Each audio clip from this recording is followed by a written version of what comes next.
If you were going about your business in the supermarket, say, and suddenly you noticed someone beside you twitching uncontrollably, or someone who barked at you or swore at you for no reason, you'd probably think that they were dangerous or mad or both, but you'd probably be wrong. This is an excerpt from a groundbreaking BBC documentary made 20 years ago called John's Not Mad, and it does contain strong language. Fuck off! Hey! Oh, God.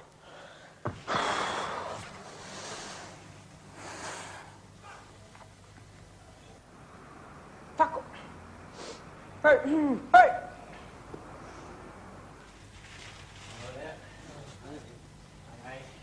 Fuck off.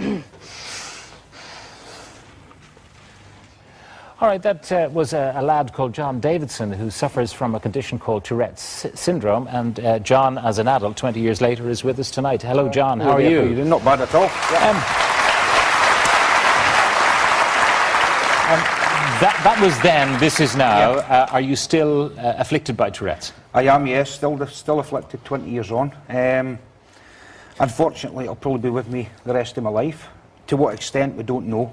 And how does it affect you today? It still affects me with what we call, in the kind of medical terms, as tics.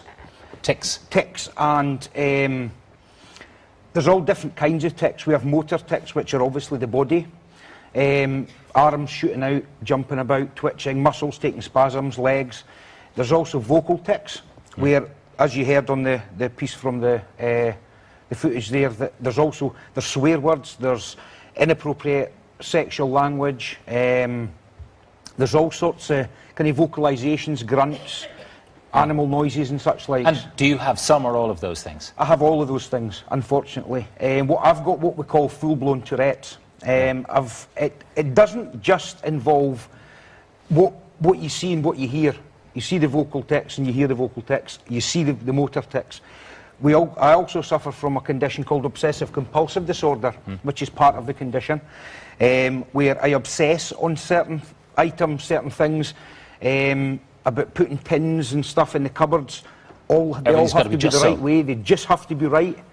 Ornaments in the house, someone can come into the house to visit and they can move an ornament, and without even looking, I know something's not right about that room. And you have to put it right. And I have to put it right, yeah. Are you more likely to have a tic? Sorry, it's okay. That's a tic. Do you know what I feel like? I feel like Peter Sellers and Oddjob, you know, in those... That's right, yeah. He's coming at me. And are you more likely to have those in repose, or, you know, when you were talking to me there was nothing happening? There was nothing happening, that's and then right. I ask a question and it suddenly happens. When I'm concentrating, obviously the part of the brain that's affected with the condition is obviously in motion, and it detracts from the symptoms of the condition. So when I'm concentrating, talking, nothing happens, you know, the tics. So when I start talking to Dr. Tim Lynch, the neurologist from Beaumont in the Mater Hospital sitting beside you... You probably find that I'll start to tic. Because I've suppressed the tics for the length of time that I've been talking, I've kind of held them in, they'll come out. And do you stack them? I mean, do you build them and do a whole lot of them? There are occasions where I can build them and I can stack them, but I tend not to, because I find... What's the point of creating more and more stress for my body when my body's under such an amount of stress as it is with the condition? So I don't want to create stress for it to be released later on. If I'm going to tick, I'm going to tick. Simple as that. That's the attitude. What about that's got me through. People will laugh, won't they? People laugh. There may be people in the audience today when they heard me behind the studio shout, they would have wondered what the heck's going on, you know, and had a little giggle. People have seen me tick. And, you know, wonder, why is he doing that? People tend to laugh through embarrassment and through lack of understanding. And that's what how do you cope with that? I cope with it fine. That's not a problem. I'll explain. I've got the confidence, I've got the know-how to say to someone, you know, I noticed you were laughing there. I don't want to offend you, but, you know, I've got a condition called Tourette's syndrome. It's as simple as that. It's involuntary movements, involuntary noises. And we had a bit of a job trying to get you here today. That's right. You were coming from Edinburgh. We were coming from Edinburgh, and the RT had arranged for us to fly with Aer Lingus. Unfortunately, Aer Lingus asked us for a medical certificate to be stamped by the doctors, filled in about the condition. We got that done. Cost me money. We got it faxed over to Ireland, and we got a phone call about an hour later from Jackie in the RTE office saying that, unfortunately, Aer Lingus refused to have me flying because I had Tourette syndrome, a medical condition, which I find is absolutely astonishing. But you can see why people who don't understand this might be afraid that you'd disturb the plane. You know, you sit beside someone and give them an elbow in the eye or something like that. Yeah, but I mean, what they needed to give me the opportunity to They wanted to sedate it, didn't they? They wanted to sedate me. They wanted a doctor to come on board with me and give me medication to sedate me while I was flying across. Anyway, you came with someone else. And we came across with BA, and they've been absolutely tremendous. Absolutely tremendous. I'll go on to Tim now. Tim, it is actually quite sudden when you do that. I mean, I get taken aback, sudden, even though I'm aware that you're likely to do it. Yeah. Tim, how common is this condition? It varies in the age. If you look at the onset, usually is in kids, and about 1 in 100 children can develop tics. 1 in 100? Yeah. Now, some of those grow out of it, some, though, will persist on into adulthood, and some will have a full spectrum of tics, like John has, with Tourette syndrome, which means that not just is there motor movements and little, which can be simple movements, eye rolling or shoulder shrugging, little movements of motor. You can then get vocalization that can change over time, and new tics appear and new vocalizations appear, and then into a full spectrum of disease, which is coprolalia, where it's cursing, and then sometimes associated, as John pointed out, with obsessive compulsive disorder, and also then you can get activity or attention deficit disorder. And why do people use obscene language? I mean, particularly, is there something in this condition that says you mustn't do it, therefore you do it? There probably is something behind that. That's not quite clear. I mean, it's an extraordinary disorder and tells us a lot about the brain in many ways, because it is a brain problem in that it's down to how the control of system of movement, in that if you want to walk out the door, you don't go left, right, left, right, left, right out the door. Your brain up top sends a message down to the automatic center of movement, and you do it. Now, there's something going wrong with the automatic center of movement that's generating both these motor movements and vocalizations, which really, if you think about it, are movement of your vocal cords. And why is it that you use bad language is not quite clear, but there's a strong connection to that area with other regions of brain involving emotions and how we feel. Is there any treatment or cure? I don't think there's a cure. I think that's at present. Treatments, yes. I mean, the most important thing, I suppose, and maybe John and James would comment on that, is that people need to understand it and have a diagnosis and discuss and be aware of actually what's going on, perhaps at a brain level, so that they can understand the disorder and then figure out, can they get on with life and do what they want to do without being you interrupt your activities of life and your normal quality life. And clearly you have to explain to everyone around you in your job or in your social life what's likely to happen. Sure, and indeed Aer Lingus obviously needs some explanation about the problem as well. All right. Carol, you are the mother of someone with Tourette's. Yes, indeed, Pat. Hard to diagnose initially?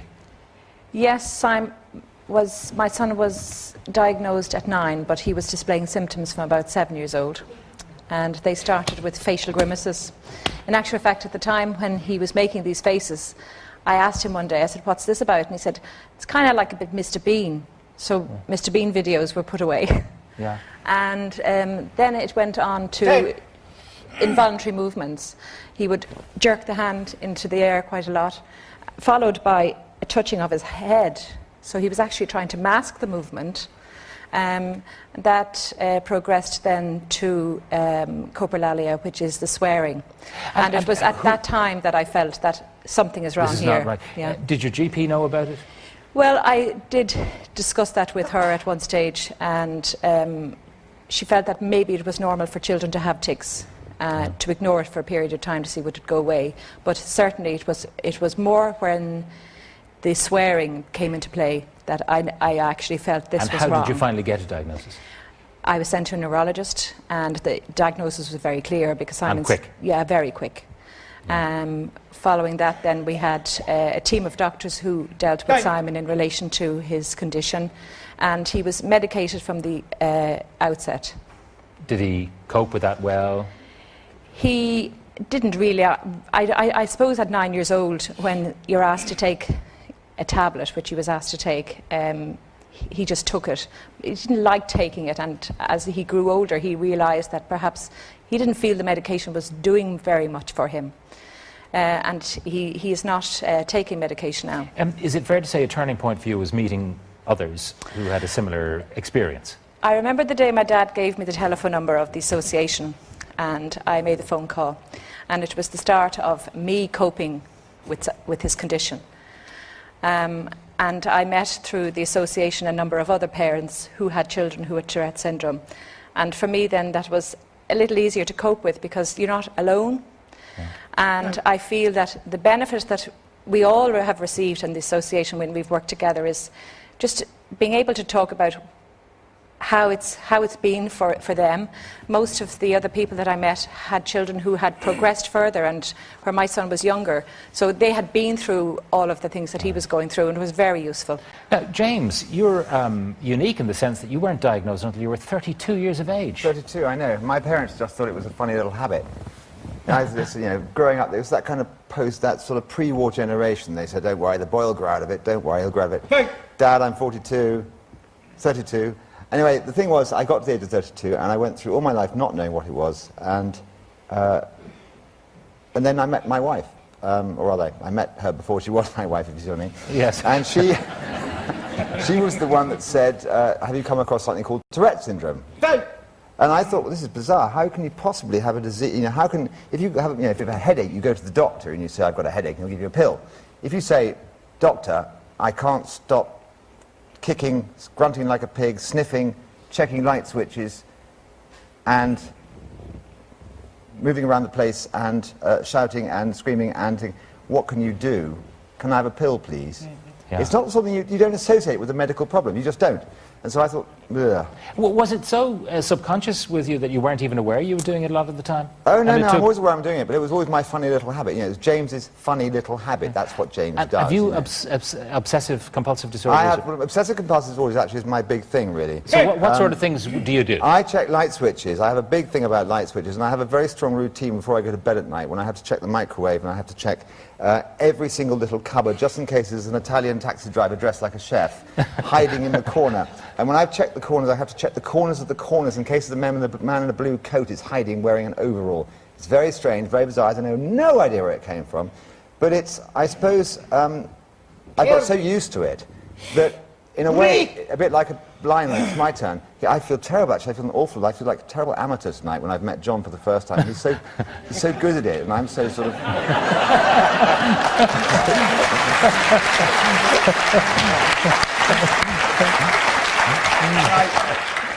I do have the twitches, and I have them in spades, but and I can control it, actually, for quite a long time, but then I will actually, we talk about stacking, I can stack up for quite a long time, and later on I'll go to have a good old stack attack outside and probably scare a couple of old ladies in the street. Because I have particular affinity with supermarkets and fish counters at certain Tesco's. And I don't know, it's something to do with the haddock and the lighting, I think, probably. I don't know. So this is a routine with you? You go it's to the haddock, the fish counter in Tesco's? Fish counter at Tesco's gets me absolutely going, like, I don't know what it is, it's bizarre. But sometimes if I'm sort of walking up behind a little old lady and going, boo! It's a terribly good sort of heart monitor, if you think about it, isn't it? Yeah. At least her heart is strong and she won't keel over at any moment. But you see, you're almost like Hugh Grant the way you tell this stuff, and it seems like it hasn't impacted badly on your life. But I've been reading Life Interrupted, the memoir of a nearly person, and it really has impacted upon your life. I talk about it now with I hope, humour at a certain of my problem. I don't want to undermine how serious it is, because it can be horrible. And I had a fairly unpleasant time when I was young. The point has to come when you recognise it and you realise that and you accept it in yourself. Once you accept it in yourself and you don't skulk around the place trying to hide it. I used to spend years sort of having a quiet twitch or a cough and then hiding it, trying to cover it up as a cough and feeling very embarrassed. Once you accept it in yourself, then other people accept it. And I've never met anybody who's offended by it. People often intrigued by it, possibly, but never offended. And I find that laughter actually is quite a good way of diffusing the situation, because people tend to do that for a while. But then if I say, for God's sake, laugh, I personally don't mind people laughing at me, as long as they're laughing with me rather than at me. I don't want to be ridiculed. And over the years, in terms of what it made you, like alcohol, for instance? Alcohol was the one thing that absolutely knocked it straight on the head, as is music. I'm a musician by profession, and when I play the piano, it goes away completely. When I drank alcohol, it went away completely, and unfortunately, I became a raging alcoholic in the process, which didn't really help. So once I actually gave up the booze, which I did quite a number of years ago, I was then left with the twitches again, so I had to deal with them on a different level. And acceptance has always been the key, and I feel terribly, terribly sorry. I was talking to John about this before the programme, that you get children at the age of about 10 and older who are desperate to fit in with their peer group, and they can't because they're twitch, and of course the peer group recognise the fact that they're different and they pick on them, and that's, I know, what happened to you, and it happened to me, certainly. And now, I don't know, I've never been as happy as I am now, ever. And it's fantastic. And it all comes down to self-acceptance and self-esteem. All right. John, what about for you? School? A nightmare? School was an absolute nightmare for me. I hated it for the word go. For the minute I was diagnosed, I was taken from a hospital ward, by taxi for half days at school to try and fit me into a school day. I found it absolutely horrendous. I could not cope with it. And eventually, at the age of 14, coming on 15, they decided that it was time to withdraw me from school because I couldn't cope. Yeah. And at the end of the day, I believe that it was because the teachers found it hard to cope with as well. Because when I was at school, some of the teachers used to deal with it by excluding me from certain lessons, by putting me in the store cupboard in the classroom. They used to pull me out in front of the class by the ear and have me say to the class, the reason I was making funny noises and sounding like a pig and sounding like a dog and sounding like a cat was because I was off my head. Now this kind of thing really deeply affected me, and from then it was absolutely horrendous. And what about trying to form relationships? Relationships, very hard to form, very hard. When you've got the condition to the extent I have, you need 100% trust, 100% understanding, and again, acceptance. Does it actually happen when you're asleep? No. No. Not for me. It doesn't happen when I'm sleeping. For other people, I do know of other Tourette sufferers who do have mild tics and vocalisations during their sleep. In the night. But luckily, I don't have any problems with sleep whatsoever. Yeah. Tim, is this a genetic condition? I mean, if someone has it, are their children likely to have it? Like many neurological conditions, it seems to be a combination of a genetic predisposition and then there's some trigger that fires it off. So the kids of somebody with Tourette's or tics will be at increased risk of it, but they may not necessarily get it. So you don't see it falling on necessarily generation to generation.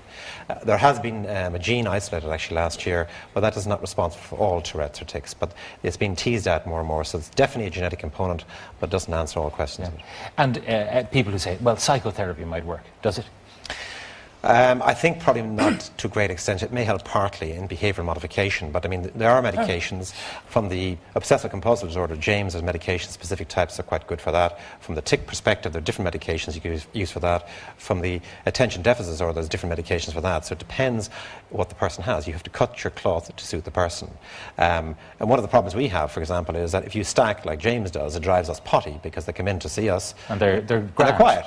And then they're complaining about movements. We've nothing to see. They walk out the office, the door closed, and then they in a flood of tics. So I've planned to have a camera outside the office to capture them, but I haven't done it yet.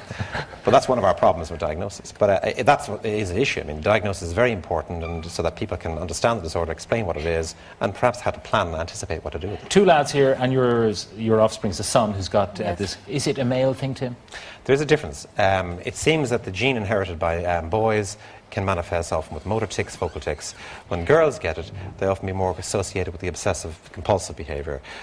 So it does seem to be more common, the actual full Tourette's motor aspects in boys as compared to girls. Yeah. So it expressed differently in the sexes.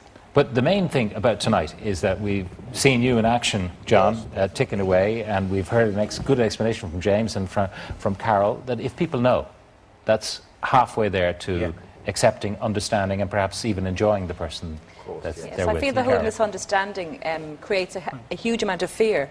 In actual fact, I feel that sometimes parents are afraid to get a diagnosis for their child because they don't really want to get into dealing with it. And that causes huge psychological problems down the road for a child who hasn't been diagnosed. So diagnose is absolutely key. Following on from that then, as it depends on how old the child is. I mean, when my son was diagnosed, he needed medication to get him to the level where he could understand it, and also that we could come to terms with it. Yeah. And when he requested that he didn't want medication anymore, that was his decision. And now he's living a very positive life. And I think that's it's a good message for people. Sometimes people are afraid of what they see.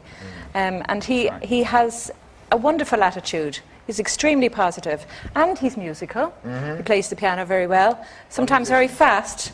And sometimes that irritates the rest of the family. And that can impact, All right, Tim, finally, I mean, people with Tourette's are not a danger to themselves or to other people.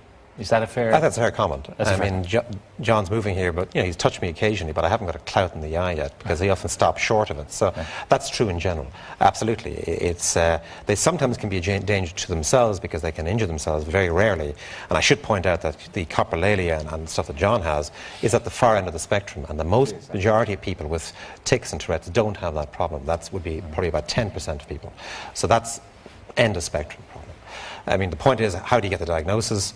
GP, certainly, and then referral on to appropriate source. Then the problem is trying to get to the appropriate source, which is a neurologist or potentially a psychiatrist. And there are very few neurologists in Ireland, as you've told me many times before. Umpteen times at this stage. Umpteen times before. Sure. Another symptom of our ailing health system. Well, yeah, I think we give good health care in Ireland. It's access is the problem. And that's one of the things I put a brief plug in. We're at present in the Mater. We have a building we're renovating for a drop-in centre. So people with Tourette's or other conditions want to get information on it, they just drop in. It won't be a clinical setting, it'll be a relaxed, non-threatening setting. Get information, look on the web, get leaflets, and learn a bit about the condition before they wait for an appointment. All right. James, Carol, Tim, and John, thank you very much for joining us. Thank you. Okay, that's the end of this part. Lots more coming up in part 4. Do not go away. Back in a couple of minutes.